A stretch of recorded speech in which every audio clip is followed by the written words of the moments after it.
பண்ணுறது ரொம்ப பெரிய உதவி சார். ஆனால் உங்களுக்கு கொடுக்க காசு எதுவும் எங்கிட்ட இல்லை. விற்றா காசு வர பொருள்னு இதாக இருக்குது. தங்கத்தில் தாலி கட்டி என்ன கூட்டியாருன்னு அவர் ரொம்ப கஷ்டப்பட்டார். இல்லைன்னா இதே விற்று காசு கொடுத்துருவேன்.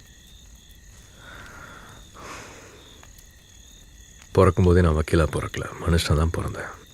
பாம்பு கடிச்சு உயிருக்கு ஆபத்து அவசரமாக ஒருத்தரை கூட்டிகிட்டு வராங்க. அவர்கிட்ட காசு இல்லைன்னா நீ வைத்தியம் பார்க்க மாட்டியா? சிச்சி, காசு உசுறு ஒன்றா சார்? அந்த போலீஸ்காரவங்க வந்தால் கூட வைத்தியம் பார்த்து தான் அனுப்புவேன். ஒருத்தர்கிட்ட இருக்க திறமை எதுக்கு உதவுதோ அதை வச்சு தான் அதுக்கு மரியாதை. உன்னை மாதிரி பாதிக்கப்பட்டவங்களுக்கு நீதி கிடைச்சதுன்னா அன்றைக்கி நிம்மதியாக தூங்குவேன். அதுதான் எனக்கு ஃபீஸ்.